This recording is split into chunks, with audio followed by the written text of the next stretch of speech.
Hello, good day. My name is Chimoya.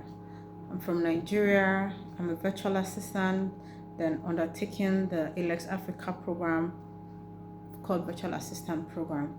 So, so we have a mastery project to carry on virtual assistant. So, before I begin, I need to give the overview, the definition of a virtual assistant. A virtual assistant is a professional who works remotely using technical and digital skills to support business owners, startups, companies, CEOs, or executives to streamline their work process so that these executives or or the entrepreneurs will have time for other things such as their business growth or their personal self. Additionally, a VA is also a professional who supports or who is the backbone of an organization, who works underground that people don't know. Basically, what am I saying? There are various virtual assistants depending your niche, executive, administrative, and then administrative and short-term rentals too. So virtual assistants help busy executives to support them with their tasks or duties being assigned to them. So secondly, we'll talk about what makes a good virtual assistant. For me, what makes a good virtual assistant is one, being reliable. Yeah, I'm going to explain. Be reliable, being adaptable, being a good communicator, having the patience and the perseverance. So let's take it one after the other. When we're talking about a reliable virtual assistant, at any point in time, my boss or my client have should rely on the decision or on the task being given that I'm going to do it well. At any point in time, I should be called upon, oh, come and do this, come and do this. And they are relying on me that I'm going to effectively, efficiently carry out such task. Then, secondly, adaptable. A good virtual assistant should be adaptable to softwares or digital skills. Okay, let's assume there's a new software that helps to support work process or helps to streamline work processes. A good virtual assistant should be able to adapt to such softwares. A good virtual assistant should be able to communicate effectively and efficiently. How do I mean? Effectively and efficiently.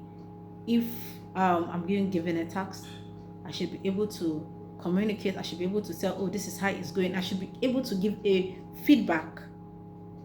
I should be able to give a feedback. Then a good virtual assistant should persevere in terms of growth, in terms of hurdles. You should be able to persevere. Then a good virtual assistant should be able to be patient in all you do. In the carrying of tasks, you should be patient. And then a good virtual assistant again it should be an attentive listener. In terms of, okay, when you're being given a task, you listen attentively, you comprehend whatever task has been given. If you're a customer support, you should be an attentive listener. And a good professional should also be empathic. You should sometimes put yourself in your client's shoes, or sometimes you put yourself in a customer's shoes, depending the kind of virtual assistant job you do.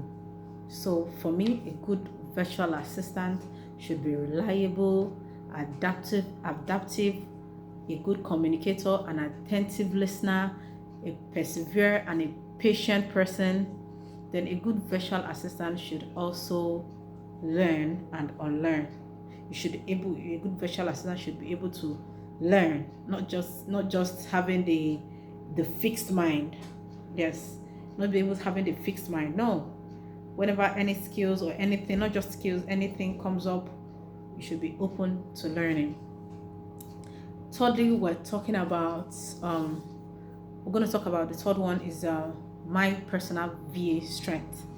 So when we're talk about my personal VA strength, for me, my personal virtual assistant strength, number one is organization. I like getting things done. If I'm being given a task, I should ensure that my I carry out the task efficiently and effectively, little or minimal errors, organization, attentive to information. If there's a meeting going on, or if I'm being given a task by my boss or a client, I should I should pay attention to listening. I should pay attention to whatever task that is being given. Then I'm a good communicator. I like to communicate. Okay, how is it going? I like to give a feedback. I like to ask questions. Okay, how do you want me to do this? And then I'm empathic too. That's another thing. I like putting myself in someone's shoes, in my client's shoes. Okay, not just carrying out the task. When a task is being given, or when a client has a pain point, okay, how am I able to perceive the client's pain point? That's being empathic. So for me, my virtual assistant skills is organization, communication, empathic, and attentive listening, because attentive listening goes a long way. And then for me, another strength I have is persevering. Yes, persevering in certain circumstances. Okay, I want to get this done. It's not happening. I don't just give up. I need to find a way around it. I need to find a way. I need to seek help from those who I feel they have enough sufficient knowledge. So I seek help. So that is that for my virtual assistant strength. So we'll talk about growth areas. When we're talking about growth areas, for me, what are the areas I think I need growth as a virtual assistant?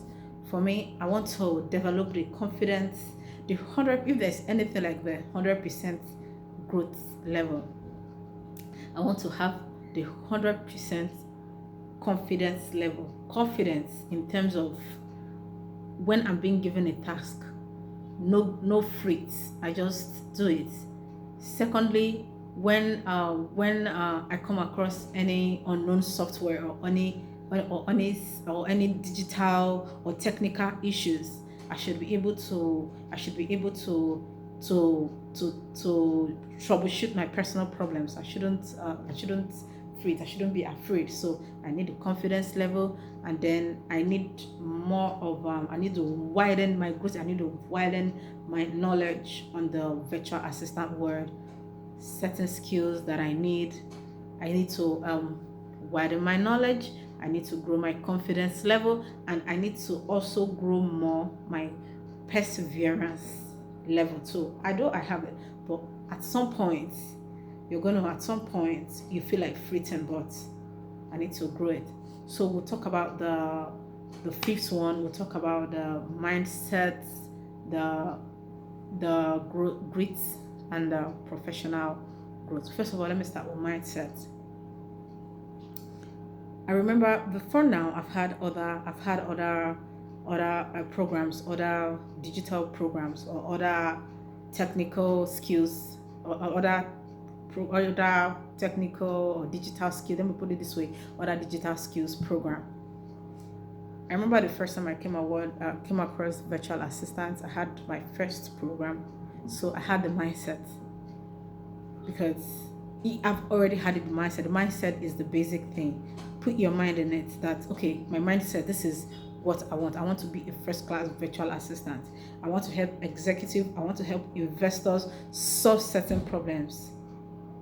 Yes, I want to help. I want to work. I want to stay in my comfort zone in my house and work globally. I've had the mindset that what may come, I'm going to make it in the virtual assistant world. Even the hurdles, even any hurdles that come, I'm not gonna quit. I'm not gonna quit. I'm not gonna shake. That is the mindset. So because after I had my first digital skill program, it took me 6 months, 7 months to get my first contract job. It was a contract job. Because I've had the mindset that this is what I want to do for myself. I didn't quit. One of the reasons why I'm in ALEX training is because I want to widen my horizon in the virtual assistant world. And then we'll talk about my journey ahead.